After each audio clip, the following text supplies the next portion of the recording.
حضرت ابو بکر صدیق کا زمانہ تھا تو ایک شخص ملک کے شام کا رہنے والا، بڑا قرضہ چڑھ گیا اس پہ،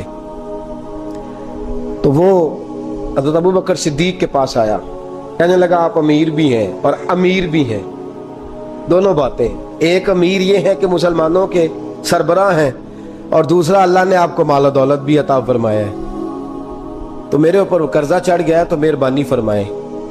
وہ کہتا ہے حضرت صدیق اکبر نے میرا ہاتھ پکڑا، گھر کے اندر لے گئے، باہر سے دروازہ بڑا اعلیٰ تھا لیکن گھر کے اندر گیا تو چارپائی بھی کوئی نہیں تھی، کھجور کی چٹائیاں بچھی ہوئی تھی، کھجور کی چھال کی، اور وہ بھی پھٹی ہوئی۔ فرماتے ہیں سیدنا صدیق اکبر نے بٹھا لیا مجھے اور مجھے کہنے لگے یار تجھے ایک عجیب بات نہ بتاؤں؟ کہ بتائیے۔ فرمانے لگے 3 دن ہو گئے میں نے اناج کا دانہ بھی نہیں کھایا، کھجور کے اوپر گزارا کر لیتا ہوں، میں آج کل حالات میرے ٹھیک نہیں ہیں۔ لگا جی پھر میں کیا کروں؟ تو آپ فرمانے لگے تو عثمان غنی کے پاس جا۔ کس کے پاس؟ شخص کہنے لگا جی مجھے تو بہت سارے پیسے چاہیے۔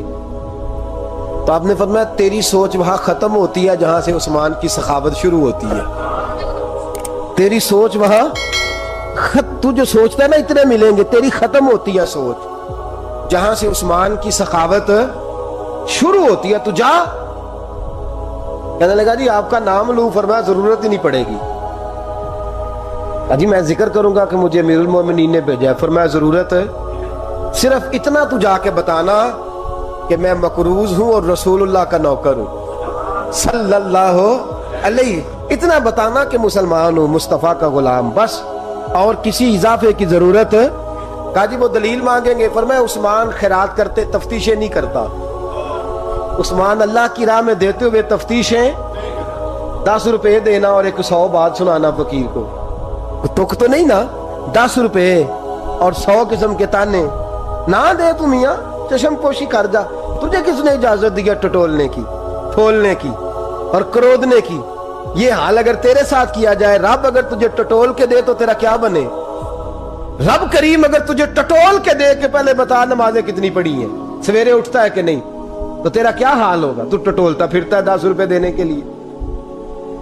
حضرت عثمان غنی کی عادت نہیں، وہ شخص کہتا ہے میں چلا گیا، پوچھتا پچھاتا دروازے پہ پہنچا، دروازے پہ دستک دی تو حضرت عثمان غنی کے اندر سے بولنے کی آواز ہے، اپنے بچوں کو ڈانٹ رہے ہیں، کہتے ہیں او یار تم لوگ شہد کے اندر، دودھ کے اندر شہد ملا کے پیتے ہو، خرچہ تھوڑا کم کرو، اتنا خرچہ تم نے بڑھا دیا ہے، تم دودھ کے اندر دودھ بھی میٹھا شہد بھی میٹھا، ایک چیز کھا لو، کو بیمار ہو 2 چیزیں استعمال کرتے ہو۔ کہتے ہیں میں نے کہا ابو بکر تو بڑی باتیں بتا رہے تھے، اور اس قسم کے کئی واقعات حضرت عثمان غنی کے ساتھ ہوئے، وہ تو بڑی باتیں بتا رہے تھے، اور یہ آدمی دودھ شہد سے لڑائی کر رہا ہے اور مجھے کئی ہزار درہم چاہیے، دینار چاہیے، مجھے دے گا؟ فرماتے ہیں اب وہ ڈانٹ کے باہر آئے، میں دروازے پہ تھا، آتے ہی کہنے لگے میں آیا نا تو جب میں نے السلام علیکم کہا تو وہ سمجھ گئے میں مسلمان ہوں۔ کہتے ہیں وعلیکم کہا تو پہلا جملہ انہوں نے جو بولا وہ ان کے بڑے پن کا مظاہرہ تھا۔ کہنے لگے بچوں کو ایک بات سمجھانی تھی، آنے میں مجھے 1.5-2 منٹ لگ گئے، تو دروازے پہ کھڑا رہا، مجھے معاف کر دینا۔ بڑے لوگوں کی بڑی باتیں، بڑے لوگوں کی بڑی باتیں، اتنا بڑا قد ہے اتنا بڑا اخلاق ہے۔ کہنے لگے تجھے ایک بات بچوں سے کرنے لگ گیا تھا، تجھے انتظار کرنا پڑا، ذرا درگزر کرنا۔ کہتے ہیں پھر انہوں نے دروازہ کھولا، جو اس وقت ان کا ماحول تھا، حویلی کا، ڈرائنگ روم کا، جو بھی، مجھے بٹھایا۔ کہتے ہیں میرے لیے جو پہلی چیز آئی وہ دودھ کے اندر شہد ڈال کے وہ لائے۔ کہتے ہیں میرے دل میں خیال آیا گھر میں جھگڑا کر رہے تھے، مجھے پلایا، اس کے بعد کھجوروں کا حلوہ آ گیا۔ کہتے ہیں میں نے کہا بچوں کو کہہ رہے تھے ایک میٹھی چیز استعمال کرو، میرے لیے 3 آ گئی ہیں، 3 آ گئی، عجیب شخص ہے۔ کہتے ہیں میں لیکن ابھی میرا تصور جمع نہیں، میں نے کہا اتنا تگڑا نہیں جتنا حضرت ابو بکر نے بتایا ہے۔ کہتے ہیں کھلا پلا کے نا پھر پوچھنے لگے کیسے آئے ہو، کیسے آئے ہو؟ تو کہتے ہیں میں نے کہا کہ جناب میں مجبور ہوں، آج بہت سارے لوگ ہیں نا جن کے پاس کسی کی بات سننے کا ٹائم ہی نہیں، کہتے ہیں موٹی موٹی بات کریں، آخری۔ حضرت عثمان غنی پوری کھلا پلا کے کہنے لگے کیسے آنا ہوا؟ کہتے ہیں میں نے کہا جی میں مسلمان ہوں، ملک کے شام کے مضافات کے ایک گاؤں کا رہنے والا ہوں، کچھ کاروباری مشکلات آئیں تو میں مقروض ہو گیا، میرے اوپر قرضہ ہے، مجھے کچھ پیسوں کی حاجت ہے۔